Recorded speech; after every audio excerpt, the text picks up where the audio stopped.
아기씨, 이 몸이 제가 된들 기피코 살려낼 것이오니다.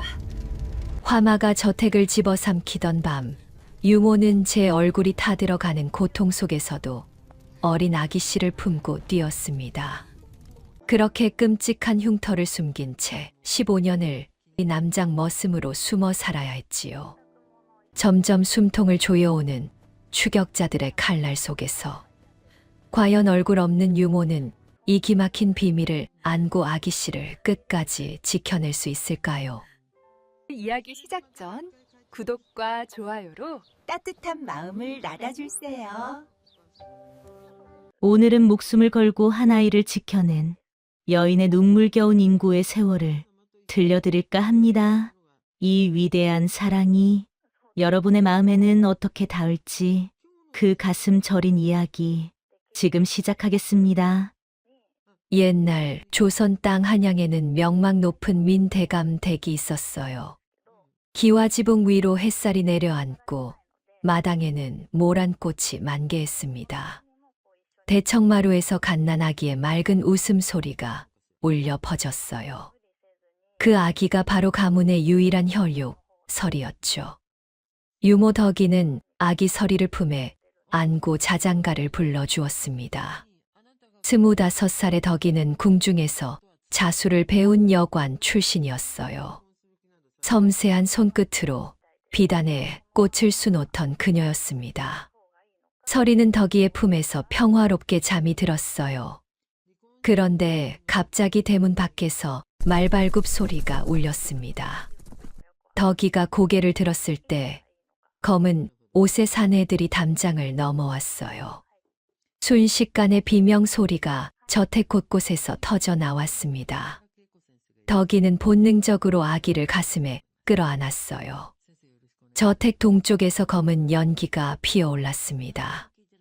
불길은 삽시간에 번져 나갔어요. 덕이는 아기를 안은 채 방문을 열었지만 복도에는 불길이 가득했습니다. 뜨거운 열기가 얼굴을 휘감았어요. 앞으로 나아갈 길은 불길에 막혀 있었습니다. 아기 설이가 울음을 터뜨렸어요. 덕이는 젖은 천으로 아기의 얼굴을 감싸며 결심했습니다. 무슨 일이 있어도 이 아기만은 살려야 한다고 마음먹었어요. 아기씨, 조금만 참으시옵소서. 덕이는 불길 속으로 뛰어들었습니다. 치마에 불이 붙었지만 멈출 수 없었어요. 불타는 석가래가 무너져 내렸습니다. 덕이는 등을 돌려 아기를 온몸으로 감쌌어요. 무거운 나무가 덕이의 등과 얼굴을 내리쳤습니다. 살이 타는 고통이 온몸을 관통했어요. 그래도 덕이는 아기를 놓지 않았습니다. 타오르는 불길 사이로 작은 틈이 보였어요. 덕이는 마지막 힘을 다해 그 틈을 향해 뛰었습니다. 담장 앞에 도착했을 때 덕이의 얼굴 반쪽은 심하게 화상을 입었어요. 등에서는 피와 진물이 흘러내렸습니다. 하지만 품 안의 아기는 무사했어요. 덕이는 이를 악물고 담장을 기어올랐습니다. 담장 너머로 몸을 던지는 순간 의식이 흐려졌어요. 하지만 아기를 안은 팔만큼은 풀리지 않았습니다. 덕이는 아기를 품에 안고 숲속으로 기어 들어갔어요. 얼마나 시간이 흘렀을까요? 정신을 차렸을 때는 이미 밤이었습니다.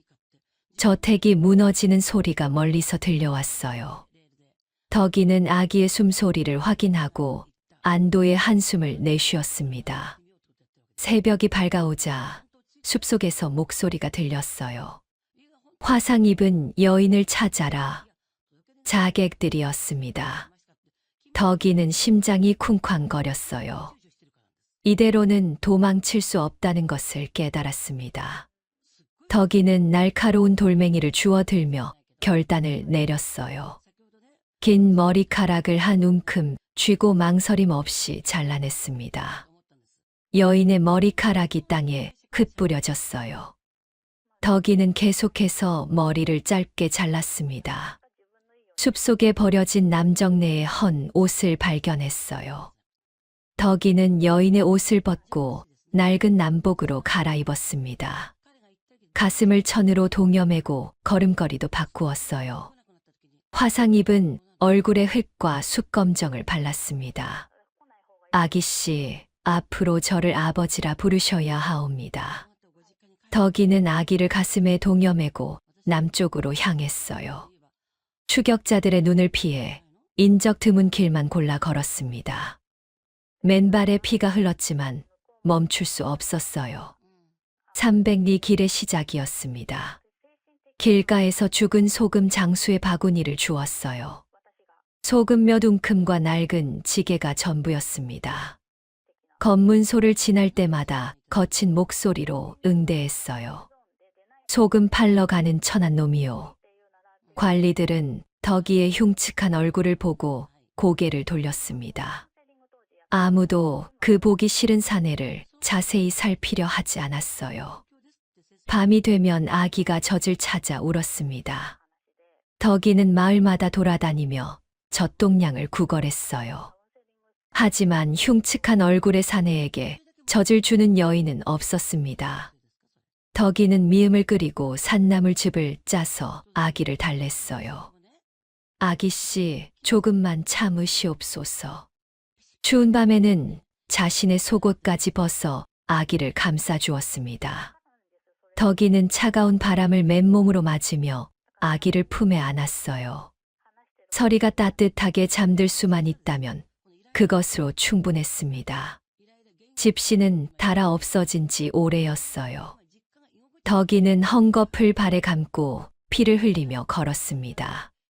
돌부리에 걸려 발등이 찢어져도 멈추지 않았어요. 괴물사내다. 저리 비켜라. 길에서 마주치는 사람들은 덕이를 보고 침을 뱉었습니다. 아이들은 돌을 던지며 도망갔어요. 덕이는 그 모든 수모를 묵묵히 견디며 앞으로 나아갔습니다. 보름이 지나고 한 달이 지났어요. 덕이는 마침내 남쪽 끝 소금 마을에 도착했습니다. 황량한 염전이 끝없이 펼쳐져 있었어요. 짠 바람이 화상 입은 피부를 쓰라리게 만들었습니다. 덕이는 마을 지주 앞에 무릎을 꿇었어요. 아무 일이나 하겠으니 묻게만 해주시오. 지주는 덕이의 흉측한 얼굴을 보고 코웃음을 쳤습니다. 그 꼴로 일이나 할 수 있겠냐? 소금 창고 옆 헛간에나 있거라. 덕이는 수없이 머리를 조아렸어요. 눈물이 날 것 같았지만 꾹 참았습니다. 남자로 살기로 한 이상 울어서는 안 되었어요. 덕이는 아기를 안고 헛간으로 향했습니다.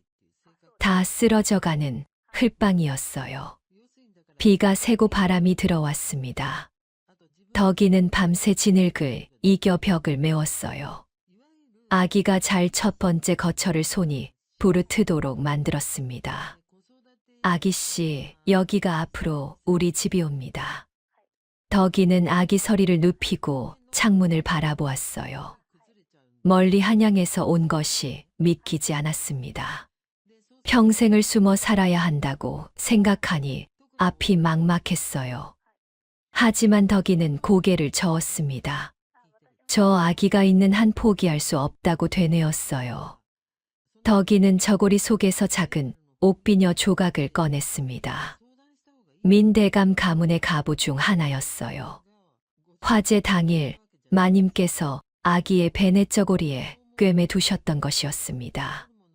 아기씨, 언젠가 이 비녀가 신분을 증명해 줄 것이옵니다. 덕이는 옥비녀를 심장 가까이 간직하며 맹세했어요. 이 아이를 반드시 무사히 키우겠다고 다짐했습니다. 가문의 누명이 벗겨지는 날까지 살아남겠다고 결심했어요. 그것이 덕이가 스스로에게 내린 15년의 형벌이었습니다. 밤이 깊었어요. 덕이는 아기 서리의 발등에 입을 맞추었습니다. 작고 여린 발이 어찌나 사랑스러운지 눈물이 났어요. 덕이는 그 눈물을 삼키며 중얼거렸습니다. 아기씨, 제가 반드시 지켜드리겠나이다. 물가에 비친 자신의 얼굴을 보았어요. 화상으로 일그러진 얼굴이 낯설었습니다. 하지만 그 상처 덕분에 아기가 살았다고 생각하니 다행이었어요. 덕이는 쓴웃음을 지으며 고개를 들었습니다. 창밖으로 초승달이 떠올랐어요. 소금밭에서 불어오는 바람이 차가웠습니다. 하지만 품 안의 아기는 따뜻했어요. 덕이는 아기를 안고 긴 밤을 지새웠습니다. 300리 소금길의 끝에서 새로운 삶이 시작되었어요. 덕이는 남자로 아기 서리의 아버지로 살아가게 되었습니다. 15년의 인고가 이곳에서 시작되었어요. 덕이는 아기의 손을 꼭 잡고 눈을 감았습니다. 내일부터 염전 일을 시작해야 했어요.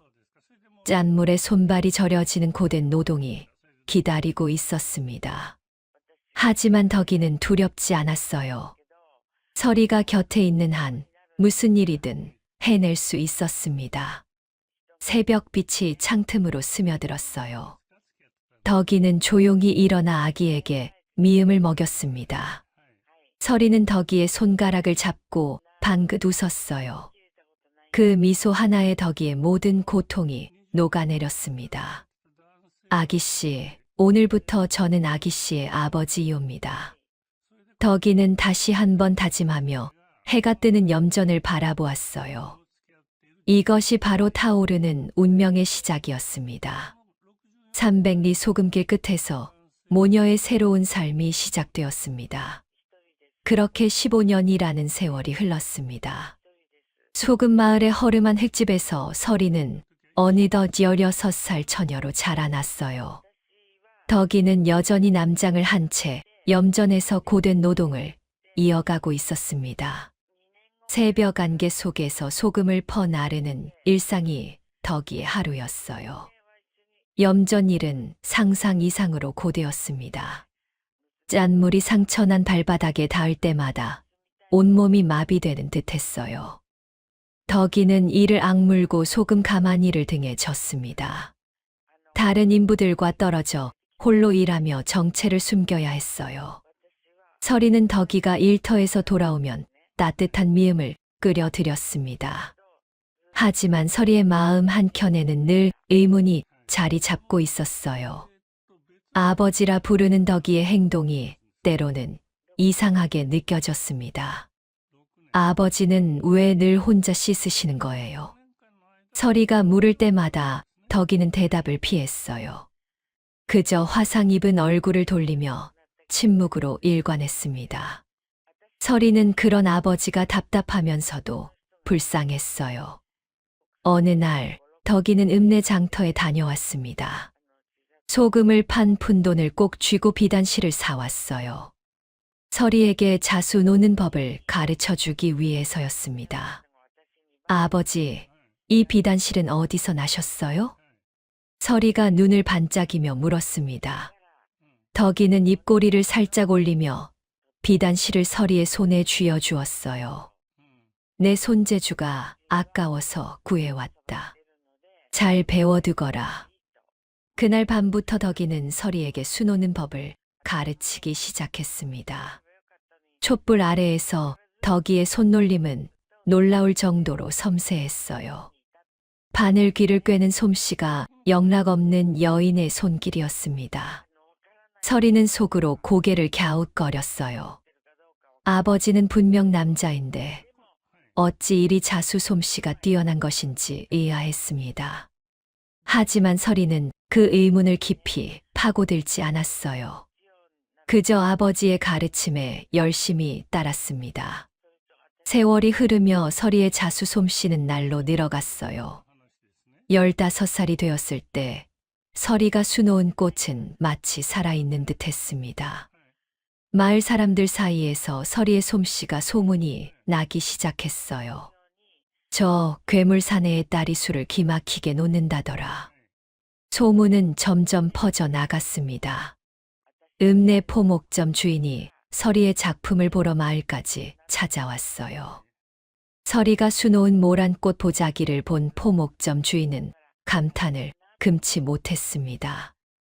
이 솜씨는 보통이 아니구나. 궁중 자수 기법이 아닌가. 포목점 주인의 말에 덕이의 얼굴이 순간 굳어졌어요. 하지만 이내 애써 무표정을 지으며 고개를 저었습니다. 그저 제가 어깨너머로 배운 것을 딸아이에게 가르쳤을 뿐이요. 포목점 주인은 고개를 끄덕이며 돌아갔어요. 하지만 그의 입을 통해 소문은 더 멀리 퍼져 나갔습니다. 궁중 자수 기법을 쓰는 소금 마을 처녀가 있다는 이야기가 장터마다 돌았어요. 덕이는 불안했습니다. 혹시나 이 소문이 한양까지 닿을까 걱정이 되었어요. 하지만 서리의 재능을 묻어둘 수는 없었습니다. 덕이는 조심하면서도 서리의 자수 실력을 키워주었어요. 어느 날 서당 앞을 지나가던 덕이가 발걸음을 멈추었습니다. 군장이 아이들에게 글을 가르치며 오기를 범하고 있었어요. 그 글자는 획이 틀렸소. 덕이가 무심코 내뱉은 말에 훈장이 화들짝 놀랐습니다. 돌아보니 흉측한 얼굴에 연부가 서 있었어요. 내 이놈, 감히 천한 것이 그를 안단 말이냐? 훈장이 버럭 소리쳤습니다. 덕이는 그제야 실수를 깨닫고 황급히 고개를 숙였어요. 죄송하옵니다. 어디서 주워들은 것을 헛소리했나 봅니다. 덕이는 서둘러 자리를 피했습니다. 하지만 훈장의 눈빛에는 의심이 가득했어요. 그를 아는 연부라니 분명 예사로운 인물이 아니라는 생각이 들었습니다. 그날 밤 덕이는 서리에게 당부했어요. 앞으로 자수 솜씨를 밖에서 자랑하지 마라. 알겠느냐? 서리는 고개를 끄덕였지만 속으로는 이해가 되지 않았습니다. 왜 아버지는 늘 무언가를 숨기려 하는 것인지 답답했어요. 어느 날 저녁 서리는 덕이 몰래 흥얼거리는 노랫소리를 들었습니다. 그 가락은 들어본 적 없는 기품 있는 궁중 음률이었어요. 서리는 방문 틈으로 덕이의 모습을 살짝 엿보았습니다. 덕이는 촛불 앞에서 무언가를 꺼내 바라보고 있었어요. 달빛에 반짝이는 그것은 작은 옥비녀 조각이었습니다. 덕이의 눈에는 그리움이 가득 담겨 있었어요. 서리는 심장이 두근거렸습니다. 아버지가 품고 있는 비밀이 무엇인지 더욱 궁금해졌어요. 하지만 차마 물어볼 용기가 나지 않았습니다. 서리의 16번째 생일날이 밝았어요. 덕이는 밤새 솔수 소금을 구워 작은 조각품을 만들었습니다. 소금으로 빚은 작은 꽃 모양이었어요. 아버지, 이건 뭐예요? 서리가 조심스레 소금꽃을 들어 올렸습니다. 햇살에 반짝이는 소금 결정이 아름다웠어요. 내 생일 선물이다. 변변찮지만 정성껏 만들었다. 덕이의 목소리는 떨리고 있었습니다. 서리는 코끝이 찡해지며 덕이의 손을 꼭 잡았어요. 아버지, 고마워요.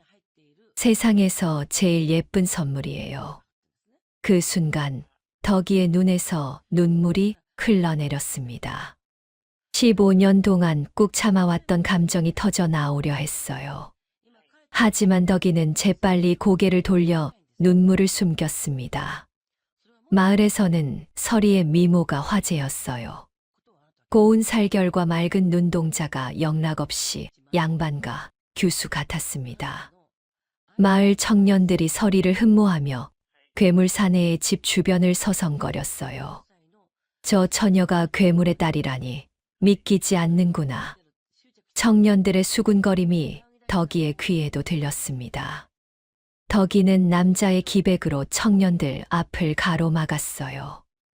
내 딸에게 함부로 눈길을 주지 마라. 덕이의 낮은 목소리에 청년들은 슬그머니 물러났습니다. 하지만 서리를 향한 관심은 쉽게 사그라들지 않았어요. 어느 날 포목점 주인이 다시 마을을 찾아왔습니다. 자네에게 꼭 상의할 일이 있어 왔네. 마님 댁에서 수놓은 병풍을 원하시네. 내 딸의 솜씨를 빌려주게. 덕이는 난처한 표정을 지었습니다. 병풍 자수라면 서리의 솜씨가 더 널리 알려질 것이 뻔했어요. 하지만 거절하기에는 품삯이 너무 컸습니다. 알겠소. 하지만 딸아이의 이름은 밝히지 말아 주시오. 덕이의 부탁에 포목점 주인은 흔쾌히 고개를 끄덕였어요. 서리는 석 달에 걸쳐 정성껏 병풍의 술을 놓았습니다. 모란과 학이 어우러진 화려한 자수였어요. 병풍이 완성되자 포목점 주인은 감탄을 연발했습니다. 이건 정령 궁중 솜씨가 틀림없구나. 어디서 이런 기법을 배웠단 말인가. 덕이는 애써 태연한 척했지만 속으로는 불안했어요. 서리의 솜씨가 너무 뛰어난 것이 오히려 화근이 될 수 있었습니다. 병풍은 읍내 부잣집 마님에게 전해졌어요. 마님은 병풍을 보자마자 경악했습니다. 이 수법은 궁중 비단 수방에서만 쓰는 것이 아니더냐? 누가 이것을 놓았느냐? 마님의 추궁에 포목점 주인은 입을 다물었어요. 하지만 마님은 끈질기게 캐물었습니다. 결국 소금마을 처녀의 이야기가 마님의 귀에 들어갔어요. 소금마을 괴물 사내의 딸이라고. 흥미롭구나. 마님은 의심의 눈초리를 거두지 않았습니다. 궁중 자수 기법을 아는 자가 소금마을에 숨어 있다니 석연치 않았어요. 마님은 사람을 보내 서리와 덕이에 대해 알아보게 했습니다. 한편 한양에서는 정적들이 여전히 민대감 가문의 생존자를 찾고 있었어요. 15년 전 화재에서 살아남은 자가 있다는 첩보가 들어왔기 때문이었습니다. 화상 입은 여인이 아기를 안고 도망쳤다는 목격담이 있소. 자객들의 우두머리가 부하들에게 명령했어요. 팔도를 샅샅이 뒤져서라도 그 여인을 찾아내라. 아이도 함께 처리해야 한다. 자객들은 전국 곳곳으로 흩어졌습니다. 화상 입은 사람에 대한 정보를 모으기 시작했어요. 마침 소금마을에서 궁중 자수를 놓는 처녀 소문이 퍼지고 있었습니다. 그 소문은 장터를 통해 점점 멀리 퍼져 나갔어요. 결국 한양의 자객 귀에까지 닿았습니다. 소금마을에 화상 입은 사내가 있다는데 그 딸이 궁중 자수를 안다고? 자객들의 눈빛이 번뜩였어요. 이것은 분명 중요한 단서였습니다. 자객들은 곧바로 소금마을을 향해 출발했어요. 덕이는 아무것도 모른 채 평소처럼 염전에서 일하고 있었습니다. 서리는 집에서 새로운 자수를 놓으며 하루를 보내고 있었어요. 위기가 서서히 다가오고 있다는 것을 두 사람은 알지 못했습니다. 어느 날 저녁 마을 주막에 낯선 사내들이 나타났어요. 그들은 술을 마시며 마을 사람들에게 이것저것 물었습니다. 이 마을에 화상 입은 사내가 산다던데 어디 사는지 아시오? 주막 주인이 고개를 끄덕였어요. 아, 그 괴물 사내 말이오? 염전 옆 허름한 집의 딸과 함께 살지요. 자객들은 서로 눈빛을 교환했습니다. 목표물을 찾은 것이었어요. 하지만 그들은 서두르지 않았습니다. 그 사내의 딸이 자수를 잘 놓는다던데 사실이오? 주막 주인이 고개를 끄덕이며 대답했어요. 그렇다오. 궁중 솜씨라는 소문이 자자하지요. 자객들은 만족스러운 미소를 지었습니다. 모든 조각이 맞아떨어지고 있었어요. 그들은 다음 날 행동에 나서기로 했습니다. 다음 날 아침 덕이는 염전으로 향했어요. 오늘따라 가슴이 이상하게 두근거렸습니다. 불안한 예감이 덕이의 발걸음을 무겁게 만들었어요. 서리는 집에서 새로운 자수를 놓고 있었습니다. 그때 대문 밖에서 인기척이 들렸어요. 서리가 문을 열자 낯선 사내들이 서 있었습니다. 내가 자수 놓는 처녀냐? 사내들의 눈빛이 날카로웠어요. 서리는 본능적으로 위험을 느꼈습니다. 누구시오? 서리의 목소리가 떨렸어요. 사내들은 대답 대신 서리의 손목을 잡아 끌었습니다. 내 아비가 숨긴 것이 있을 테지. 어디 있느냐? 서리는 무슨 말인지 알 수 없었어요. 아버지가 무엇을 숨겼다는 것인지 전혀 알지 못했습니다. 아버지가 뭘 숨겼다는 거예요? 저는 모르는 일이에요. 서리가 울먹이며 외쳤어요. 하지만 자객들은 서리의 말을 믿지 않았습니다.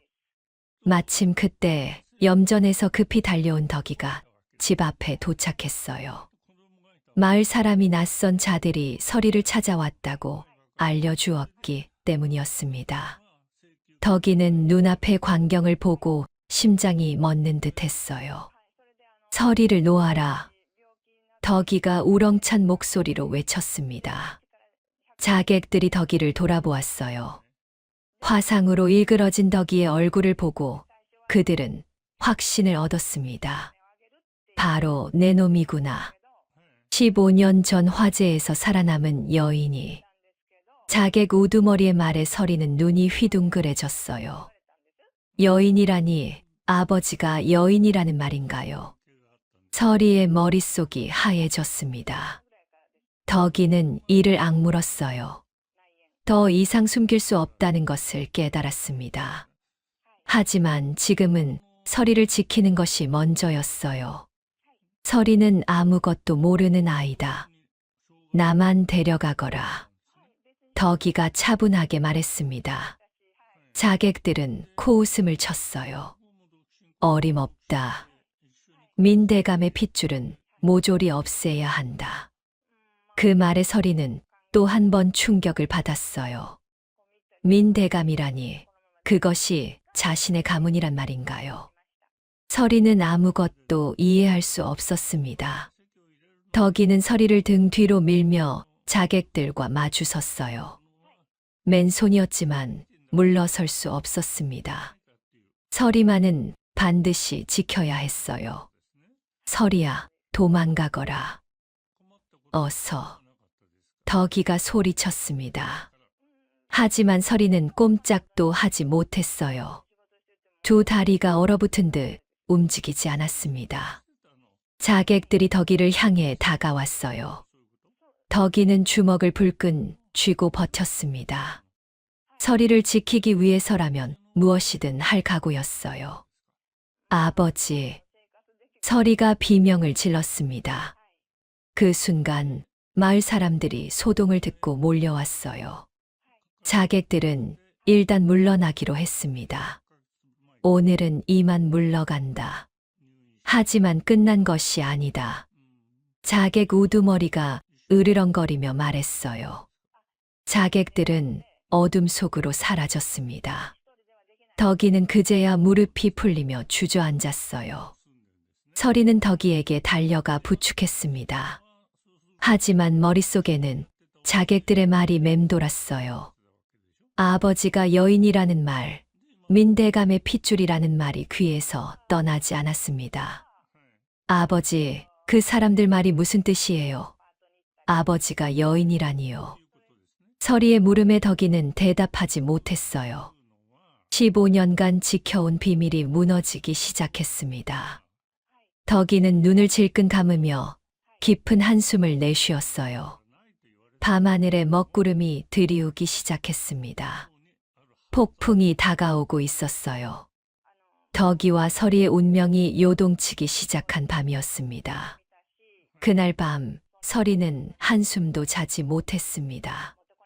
자객들이 내뱉은 말이 머릿속에서 떠나지 않았어요. 아버지가 여인이라는 말, 민대감의 핏줄이라는 말이 귀에 맴돌았습니다. 서리는 방문 앞에서 서성거렸어요. 덕이 역시 잠을 이루지 못하고 있었습니다. 15년간 지켜온 비밀이 무너지기 시작했어요. 서리에게 모든 것을 말해야 할 때가 온 것인지 고민이 깊어졌습니다. 하지만 지금 진실을 말하면 서리가 감당할 수 있을지 걱정이었어요. 다음 날 아침 서리는 덕이의 보찜을 뒤지기 시작했습니다. 아버지가 숨기고 있는 것이 무엇인지 알고 싶었어요. 낡은 보자기 속에서 손때 묻은 천 조각이 나왔습니다. 그 안에는 반짝이는 옥비녀 조각이 들어 있었어요. 서리는 옥비녀를 손에 들고 한참을 바라보았습니다. 분명 아버지의 물건치고는 너무 고급스러웠어요.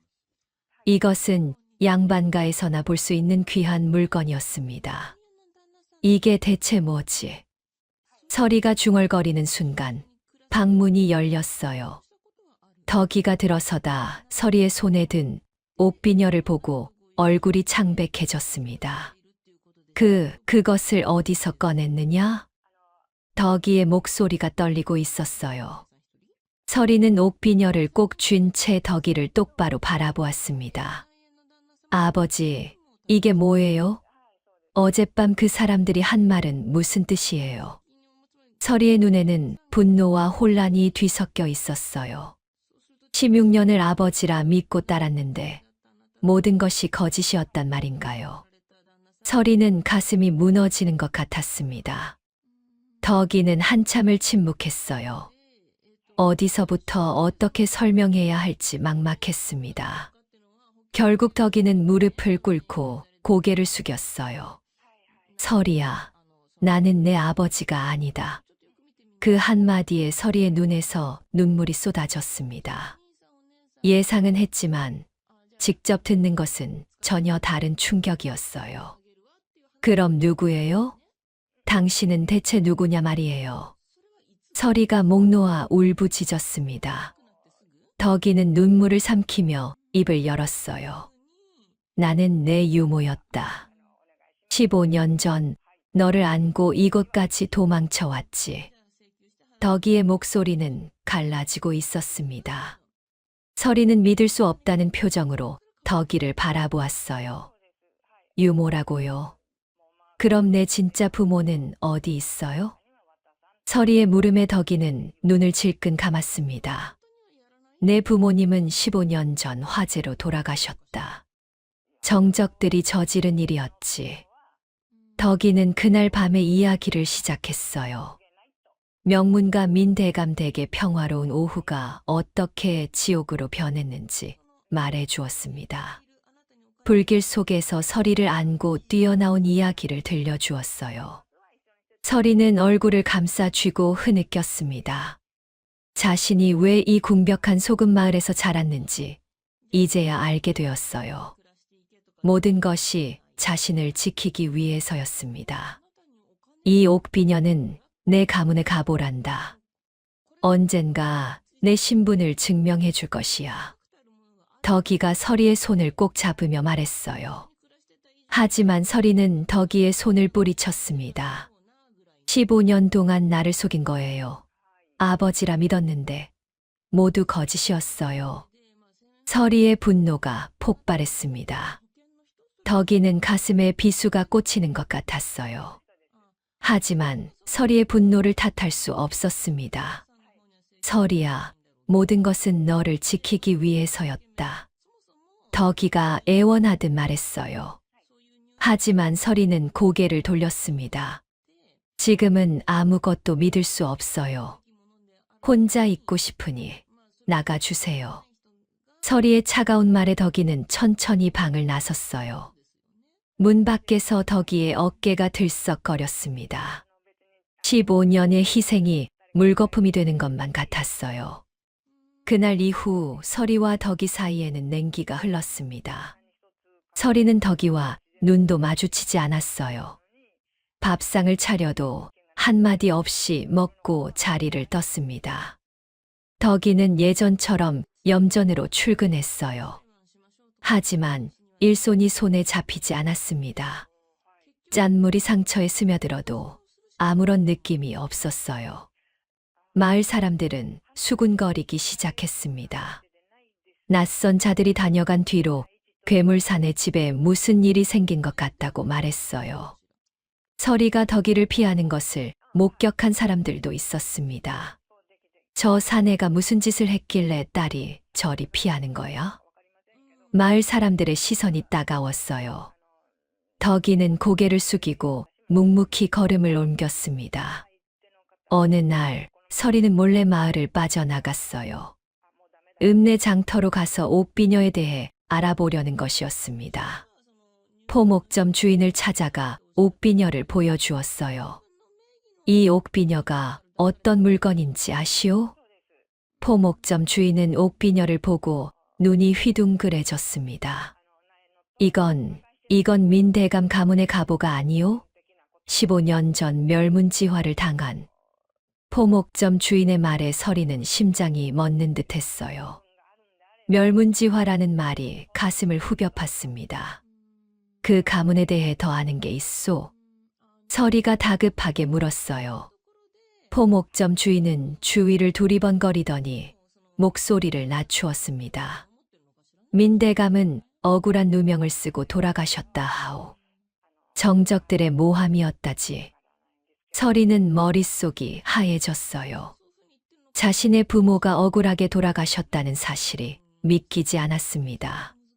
그 정적들이 누구요? 서리의 물음에 포목점 주인은 고개를 저었어요. 나도 자세히는 모르오. 다만 한양에서 큰 권세를 누리는 자들이라 하더이다. 서리는 옥비녀를 품에 품고 마을로 돌아왔습니다. 덕이가 해준 이야기가 모두 사실이었어요. 서리는 복잡한 심정으로 하늘을 올려다보았습니다. 그날 밤 서리는 덕이의 방 앞에 섰어요. 아직 용서할 마음은 들지 않았지만 궁금한 것이 있었습니다. 저기요. 서리가 차갑게 말했어요. 덕이는 방문을 열고 서리를 바라보았습니다. 왜 하필 남자로 위장했어요? 여자 그대로 살 수도 있었잖아요. 서리의 질문에 덕이는 쓴 웃음을 지었어요. 화상 입은 여인을 찾는다는 소문이 돌았기 때문이야. 남자로 변장해야 살 수 있었지. 덕이의 대답에 서리는 아무 말도 하지 못했습니다. 15년 동안 여자의 모든 것을 버리고 살았다는 뜻이었어요. 그 얼굴의 화상은 그때 생긴 거예요. 서리가 조심스레 물었습니다. 덕이는 고개를 끄덕였어요. 불타는 석가래가 무너져 내릴 때 너를 감싸 안았지. 이 흉터는 그때 생긴 거야. 서리의 눈에서 다시 눈물이 흘러내렸습니다. 아버지라 믿었던 사람이 사실은 자신을 위해 모든 것을 희생한 유모였어요. 서리는 가슴이 미어지는 것 같았습니다. 하지만 서리는 아직 마음을 열 수 없었어요. 15년간의 거짓말이 너무 컸습니다. 서리는 고개를 돌리고 자신의 방으로 들어갔어요. 다음 날 마을에 또다시 낯선 자들이 나타났습니다. 자객들이 다시 온 것이었어요.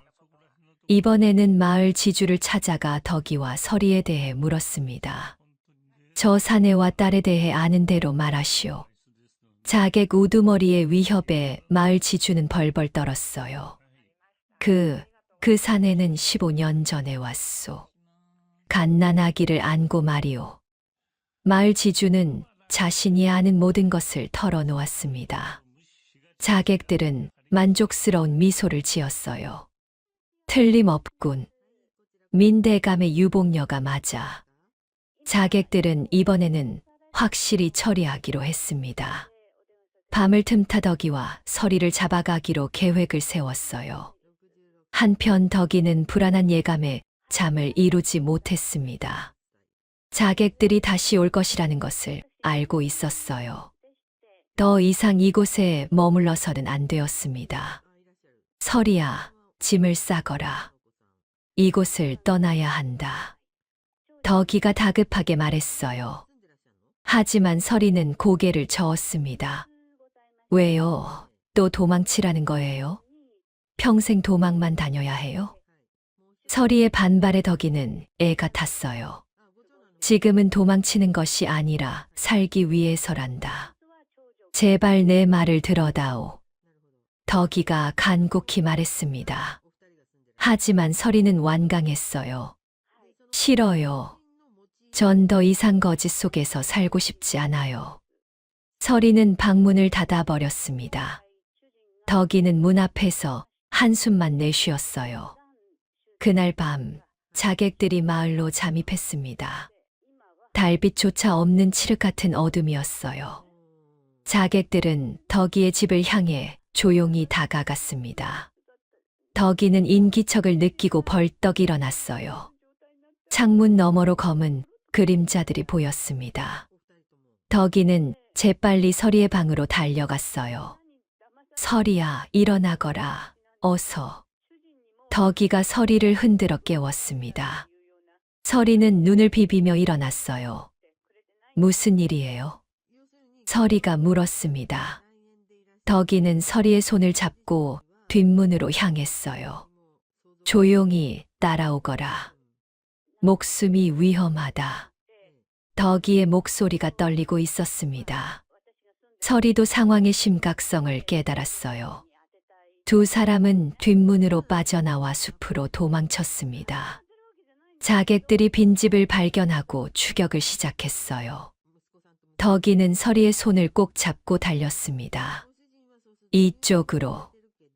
덕이가 숲속 깊은 곳으로 서리를 이끌었어요.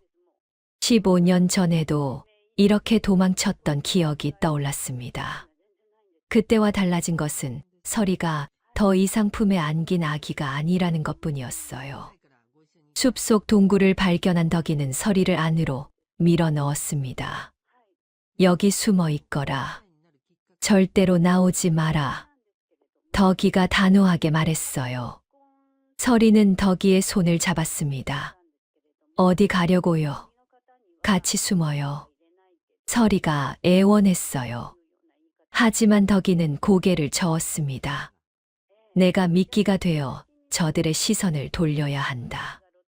너만은 살아야 해. 덕이는 서리의 손에 옷비녀를 쥐어주었어요. 이 비녀의 주인만이 너를 구할 수 있을 거야. 반드시 살아남거라. 덕이의 눈에서 눈물이 흘러내렸습니다. 서리는 덕이의 옷자락을 붙잡았어요. 가지 마요, 제발. 서리가 울부짖었습니다. 덕이는 서리의 손을 떼어내며 쓴웃음을 지었어요. 미안하다, 서리야. 그리고 사랑한다. 덕이는 동굴을 빠져나가 반대 방향으로 달렸습니다. 자객들의 시선을 끌기 위해 일부러 소리를 내며 뛰었어요. 여기다. 저쪽으로 갔다. 자객들이 덕이를 뒤쫓았습니다. 서리는 동굴 속에서 손으로 입을 틀어막고 울음을 참았어요. 덕이는 숲속을 헤매며 자객들을 유인했습니다. 가지에 걸려 넘어지고 돌부리에 발이 찢어졌어요. 하지만 서리만 무사하다면 그것으로 충분했습니다. 덕이는 이를 악물고 앞으로 달렸어요. 저기다, 놓치지 마라. 자객들의 외침이 점점 가까워졌습니다. 덕이의 다리는 이미 힘이 빠져 있었어요. 결국 덕이는 절벽 앞에서 발이 묶였습니다. 더 이상 도망칠 곳이 없었어요. 자객들이 덕이를 에워쌌습니다. 자객 우두머리가 비웃으며 다가왔어요. 15년을 숨어 살았지만 여기까지구나. 덕이는 숨을 헐떡이며 자객들을 노려보았습니다. 서리는 어디 있느냐? 순순히 말하면 고통 없이 보내주마. 자객 우두머리가 으름장을 놓았어요. 하지만 덕이는 입을 꾹 다물었습니다. 차라리 날 잡아가거라. 그 아이는 아무것도 모른다. 덕이의 완강한 태도에 자객들이 분노했어요. 그들은 덕이를 거칠게 붙잡았습니다. 한편 동굴에 숨어 있던 서리는 불안에 떨고 있었어요. 덕이가 걱정되어 가만히 있을 수가 없었습니다. 서리는 결국 동굴을 빠져나와 덕이를 찾아 나섰어요. 숲속을 헤매던 서리는 저 멀리서 횃불빛을 발견했습니다. 조심스레 다가가 보니 자객들이 덕이를 붙잡고 있었어요. 서리는 나무 뒤에 숨어 상황을 지켜보았습니다. 마지막으로 묻겠다. 민 대감의 딸은 어디 있느냐? 자객 우두머리가 덕이에게 다그쳤어요. 덕이는 피가 흐르는 입술로 웃음을 지었습니다. 그 아이는 이미 멀리 도망쳤다. 절대 찾지 못할 것이야. 덕이의 말에 자객 우두머리가 분노했어요. 그렇다면 내 놈을 본보기로 삼아야겠구나. 자객이 손을 들어 올리는 순간 서리가 뛰쳐나왔습니다. 멈춰요. 내가 민 대감의 딸이에요. 서리의 외침에 모두의 시선이 쏠렸어요. 덕이의 얼굴이 새하얗게 질렸습니다. 서리야, 왜 나왔느냐? 도망치라 했거늘. 덕이가 절규했어요. 하지만 서리는 당당하게 자객들 앞에 섰습니다. 더 이상 이분이 다치는 것을 볼 수 없어요. 나를 데려가시오. 서리의 눈에는 두려움 대신 결연함이 담겨 있었어요. 자객 우두머리가 서리를 위아래로 훑어보았습니다. 과연 민 대감의 핏줄답게 기계가 있구나. 자객들이 서리에게 다가가려는 순간이었어요. 갑자기 숲속에서 말발굽 소리가 울려 퍼졌습니다. 횃불을 든 기마병들이 나타났어요. 멈춰라. 관군이다. 우렁찬 외침과 함께 수십 명의 관군이 숲을 에워쌌습니다. 자객들은 당황하며 주위를 둘러보았어요. 도망칠 틈이 없었습니다. 관군을 이끄는 자는 50대 후반의 관리였어요. 그는 말에서 내려 천천히 다가왔습니다. 덕이는 그의 얼굴을 보는 순간 눈이 휘둥그레졌어요. 숙부 대감님. 덕이의 입에서 떨리는 목소리가 흘러나왔습니다. 그는 민 대감의 숙부, 15년 전 억울한 누명으로 유배를 갔던 분이었어요. 숙부 대감은 덕이를 바라보며 눈시울을 붉혔습니다. 설마 내가 덕이냐?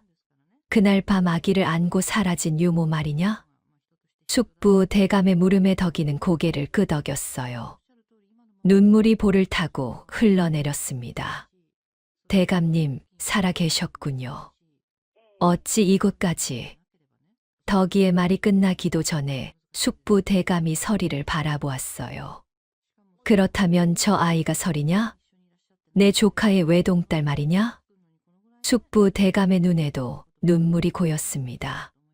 서리는 갑작스러운 상황에 어리둥절했어요. 저를 아시옵니까? 서리가 떨리는 목소리로 물었습니다. 숙부 대감이 품에서 무언가를 꺼냈어요. 그것은 옥비녀의 나머지 반쪽이었습니다. 이것을 보거라. 내가 가진 비녀와 맞추어 보아라. 서리는 품에서 옥비녀 조각을 꺼냈어요. 두 조각을 맞추자 완벽하게 하나가 되었습니다. 틀림없는 민 대감 가문의 가보였어요. 맞습니다. 이 아이가 민 대감의 딸이 틀림없습니다. 숙부 대감이 감격에 겨워 외쳤어요. 관군들이 일제히 자객들을 제압했습니다. 이놈들을 모두 포박하라. 15년 전 민 대감 가문을 멸문시킨 자들이다. 숙부 대감의 명령에 자객들이 꼼짝없이 포박되었어요. 자객 우두머리가 발버둥 치며 소리쳤습니다. 우리는 명을 받들었을 뿐이요. 뒤에 있는 자들을 잡으시오. 하지만 숙부 대감은 냉정하게 고개를 저었어요. 걱정 마라.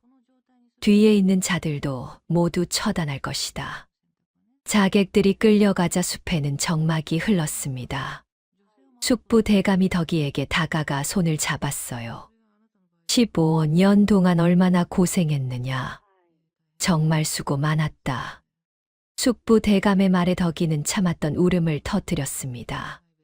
15년간 홀로 짊어졌던 짐이 무너지는 순간이었어요. 대감님, 아기 씨를 무사히 키웠습니다. 이제야 임무를 마칩니다. 덕이는 무릎을 꿇고 고개를 숙였어요. 숙부 대감이 덕이를 일으켜 세웠습니다. 무슨 말이냐? 내가 아니었으면 우리 가문의 혈육이 끊어졌을 것이다. 숙부 대감은 덕이의 화상 입은 얼굴을 바라보았어요. 그 흉터가 어떻게 생긴 것인지 짐작이 갔습니다. 이 상처가 그날 밤 불길 속에서 생긴 것이냐? 숙부 대감의 물음에 덕이는 고개를 끄덕였어요. 아기 씨를 안고 불길을 빠져나올 때 무너지는 석가래를 맞았습니다.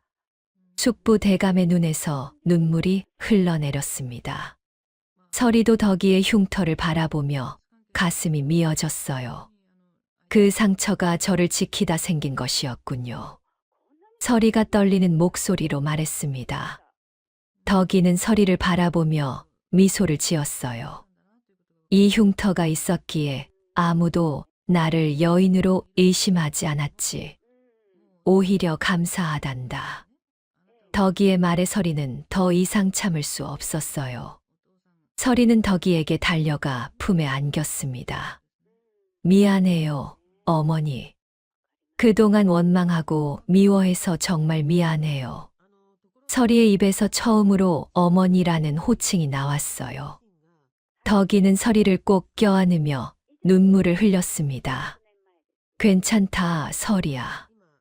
내가 무사한 것만으로 충분하단다. 숙부 대감은 두 사람의 모습을 지켜보며 감격했어요. 15년 만에 밝혀지는 진실의 무게가 느껴졌습니다. 이제 한양으로 돌아가자. 가문의 명예를 회복할 때가 되었다. 숙부 대감의 말에 덕이와 서리는 고개를 끄덕였어요. 기나긴 도망자의 삶이 끝나가고 있었습니다. 날이 밝았어요. 숲 밖으로 나온 일행은 관군의 호위를 받으며 마을로 돌아왔습니다. 마을 사람들은 웅성거리며 모여들었어요. 저 관군들은 뭐냐? 괴물사내 집에 무슨 일이냐? 마을 사람들의 수군거림 속에서 숙부 대감이 앞으로 나섰습니다. 이 마을 사람들에게 알린다. 그동안 괴물사내라 불렸던 이는 명문가의 충신이다. 숙부 대감의 말에 마을 사람들이 술렁였어요. 저 여인은 15년 전 민대감 가문의 유모였다. 주인집 아기를 구하기 위해 불길 속에서 화상을 입고 이곳까지 도망쳐왔지. 마을 사람들의 눈이 휘둥그레졌습니다. 괴물사내라 부르며 멸시하던 자가 여인이었다니 믿기지 않았어요. 그리고 그 딸이라 불렸던 처녀는 민 대감의 외동딸이다. 이 마을에서 자란 것은 목숨을 지키기 위함이었다. 마을 지주가 벌벌 떨며 앞으로 나왔어요. 저는 몰랐습니다. 그동안 무례하게 대해서 죄송합니다. 마을 지주가 덕이 앞에 무릎을 꿇었습니다. 다른 마을 사람들도 하나둘씩 고개를 숙였어요. 덕이는 담담하게 그들을 바라보았습니다. 원망하지 않습니다. 모두 아기 씨를 지키기 위한 것이었으니까요. 덕이의 말에 마을 사람들은 더욱 부끄러워했어요. 그동안 괴물이라 부르며 돌을 던졌던 것이 부끄러웠습니다. 서리는 덕이의 손을 꼭 잡았어요. 15년간 견뎌온 덕이의 고통이 얼마나 컸는지 이제야 알 것 같았습니다. 어머니, 이제 저와 함께 가시는 거예요. 서리의 말에 덕이는 고개를 저었어요. 나는 천한 종의 몸이다. 아기 씨와 함께 할 수 없단다. 덕이의 말에 서리는 완강하게 고개를 저었습니다. 그런 말씀 마세요. 어머니가 없으면 저도 없어요. 서리의 간곡한 말에 숙부 대감이 나섰어요. 덕이의 말이 맞다. 하지만 이 은혜를 어찌 잊겠느냐. 숙부 대감은 덕이를 향해 고개를 숙였습니다. 앞으로 덕이는 우리 가문의 어른으로 모시겠다. 이것이 내가 할 수 있는 최소한의 보답이다. 숙부 대감의 말에 덕이는 눈물을 흘렸어요. 15년간의 희생이 헛되지 않았습니다. 감사합니다. 대감님, 아기 씨를 잘 부탁드립니다. 덕이가 고개를 숙였어요. 서리는 덕이를 꼭 껴안았습니다. 어머니, 저와 함께 가요. 평생 제 곁에 있어 주세요. 서리의 눈물 섞인 부탁에 덕이는 결국 고개를 끄덕였어요. 15년간 아버지로 살았던 덕이는 이제 어머니로서 새 삶을 시작하게 되었습니다. 마을을 떠나는 날이 되었어요. 덕이와 서리는 허름한 흙집을 마지막으로 바라보았습니다. 고달팠지만 정이 든 곳이었어요. 여기서 15년을 살았구나. 덕이가 감회에 젖어 말했어요. 서리는 덕이의 손을 꼭 잡았습니다. 힘드셨죠, 어머니. 서리의 말에 덕이는 고개를 저었어요. 내가 곁에 있었기에 견딜 수 있었단다. 두 사람은 함께 가마에 올랐습니다. 숙부 대감의 행렬이 한양을 향해 출발했어요. 새로운 삶이 시작되는 순간이었습니다. 한양으로 향하는 행렬은 열흘이 걸렸습니다. 덕이와 서리는 숙부 대감의 가마를 타고 이동했어요. 15년 만에 처음으로 편안한 여정이었습니다. 덕이는 창밖으로 스쳐 지나가는 풍경을 바라보며 감회에 젖었어요. 어머니, 한양이 어떤 곳이에요? 서리가 호기심 가득한 눈으로 물었습니다. 덕이는 미소를 지으며 대답했어요. 큰 기와집들이 즐비하고 사람들로 북적이는 곳이란다. 서리는 눈을 반짝이며 상상했습니다. 태어난 곳이지만 기억에 없는 한양이 궁금했어요. 열흘 뒤 일행은 한양에 도착했습니다. 웅장한 성문을 지나자 번화한 거리가 펼쳐졌어요. 서리는 입을 다물지 못하고 주위를 둘러보았습니다. 어머니, 정말 대단해요. 서리의 감탄에 덕이도 미소를 지었어요. 15년 전 도망치듯 떠났던 한양이었습니다. 이렇게 당당하게 돌아올 줄은 꿈에도 몰랐어요. 숙부 대감의 저택에 도착했습니다. 거대한 기와집 앞에서 하인들이 줄지어 맞이했어요. 덕이는 어색했지만 서리의 손을 꼭 잡고 안으로 들어갔습니다. 앞으로 이곳이 너희의 집이다. 편히 쉬거라. 숙부 대감이 따뜻하게 말했어요. 덕이와 서리는 깊이 고개를 숙여 인사했습니다. 며칠 뒤 숙부 대감은 민대감 가문의 억울한 누명을 벗기기 위해 움직였어요. 15년 전의 문서와 증거들을 모아 조정해 상소를 올렸습니다. 정적들의 음모가 하나씩 밝혀지기 시작했어요.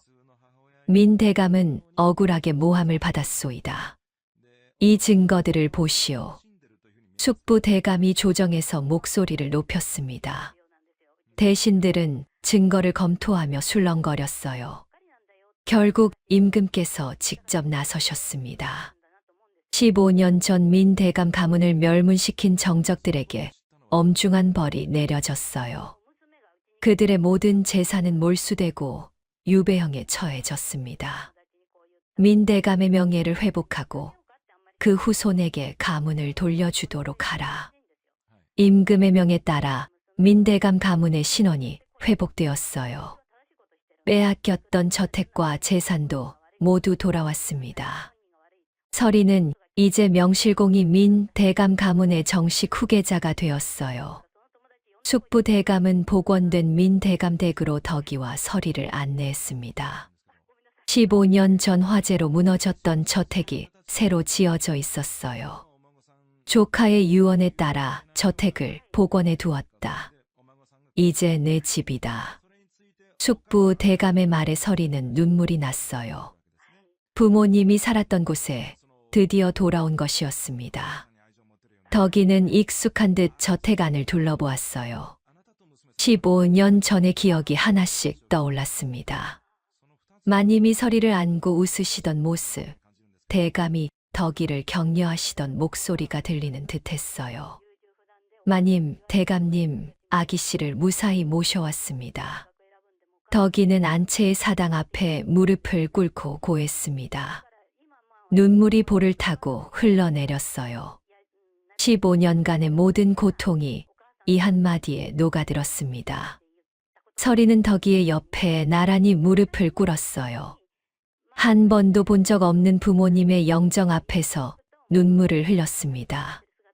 아버님, 어머님, 불효 자식이 왔습니다. 서리의 목소리가 떨렸어요. 덕이가 서리의 어깨를 감싸주었습니다. 며칠 뒤 저택에서는 큰 잔치가 열렸어요. 가문의 신원 회복을 축하하는 자리였습니다. 팔도에서 축하객들이 모여들었어요. 서리는 고운 비단 한복을 입고 손님들을 맞이했습니다. 소금마을 처녀가 아닌 명문가의 아기씨로서 첫 인사였어요. 서리의 단아한 모습에 손님들은 감탄을 금치 못했습니다. 과연 민대감의 핏줄이로구나. 기품이 남다르시오. 손님들의 칭찬에 서리는 겸손하게 고개를 숙였어요. 하지만 서리의 눈은 한 곳만 바라보고 있었습니다. 잔치상 한쪽에 혼자 앉아 있는 덕이었어요. 덕이는 여전히 화상 흉터가 있는 얼굴을 부끄러워하며 구석에 앉아 있었습니다.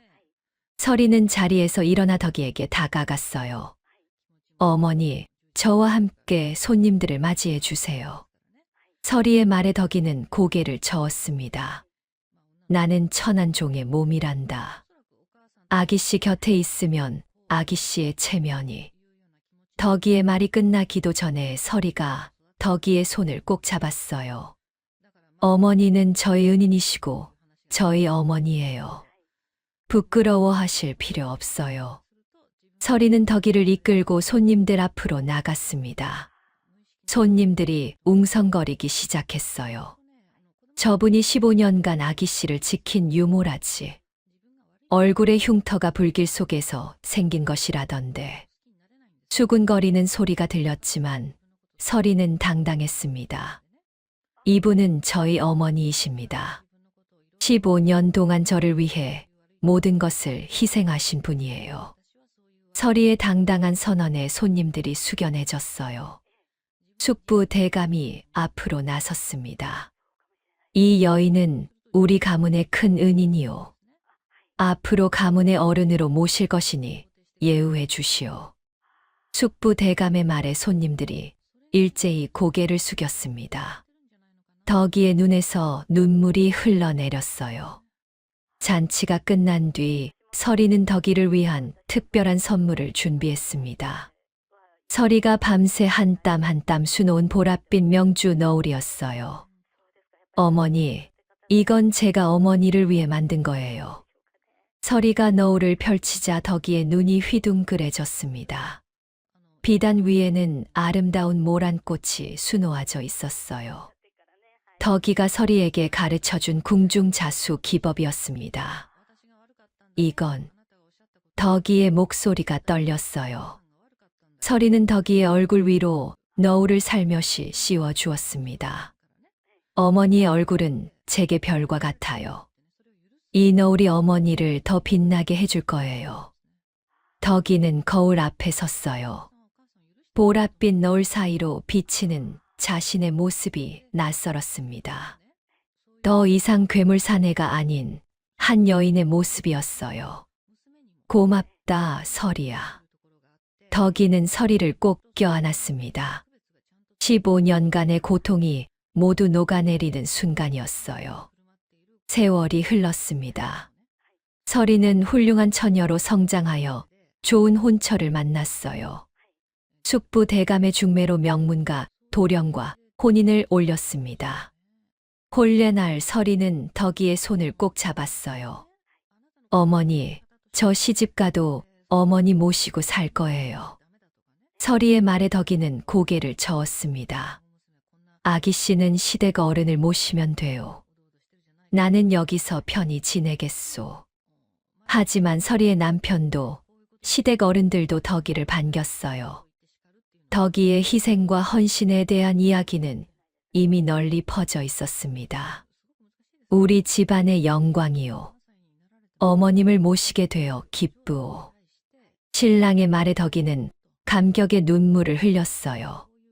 시간이 흐르고 서리는 어여쁜 아이들을 낳았습니다. 아이들은 덕이를 할머니라 부르며 따랐어요. 덕이는 손주들의 손을 잡고 정원을 거니는 것이 가장 큰 행복이었습니다. 어느 화창한 날, 서리와 덕이는 나란히 정원에 앉았어요. 모란 꽃이 만개한 아름다운 오후였습니다. 어머니, 행복하세요? 서리가 물었어요. 덕이는 미소를 지으며 고개를 끄덕였습니다. 내 곁에 있는 것만으로 충분히 행복하단다. 덕이는 화상으로 일그러진 얼굴을 쓰다듬었어요. 예전에는 부끄럽기만 했던 흉터였습니다. 하지만 이제는 다르게 느껴졌어요. 이 흉터 덕분에 내가 여기 있구나. 그렇게 생각하니 오히려 감사하단다. 덕이의 말에 서리는 코끝이 찡해졌습니다. 어머니, 저도 감사해요. 저를 위해 모든 것을 희생해 주셨잖아요. 두 사람은 서로의 어깨에 기댄 채 노을을 바라보았어요. 소금마을에서 시작된 기나긴 여정이 이제야 평화롭게 마무리되었습니다. 덕이는 15년간 남자로 살며 견뎌온 모든 고통을 잊었어요. 서리의 행복한 모습을 보는 것만으로 모든 것이 보상받는 기분이었습니다. 저 멀리서 손주들이 뛰어오는 소리가 들렸어요. 할머니, 어머니. 아이들의 맑은 목소리에 덕이와 서리는 환하게 웃었습니다. 흉터 위에 피어난 행복이 두 사람의 얼굴을 환하게 물들였어요. 고난의 소금길은 이제 완전히 꽃길이 되었습니다. 덕이의 희생은 가문의 전설로 길이 전해지게 되었어요. 서리는 평생 덕이를 어머니로 모시며 효를 다했습니다. 그렇게 두 사람은 서로에게 기대어 행복한 여생을 보냈어요. 오늘 들려드린 덕이와 서리의 긴 여정, 어떻게 마주하셨는지요? 오늘 이야기는 피는 물보다 진하다는 말보다 서로를 위한 진심 어린 희생과 고통을 나눈 신혜가 진정한 가족을 만든다는 것을 묵직하게 보여줍니다.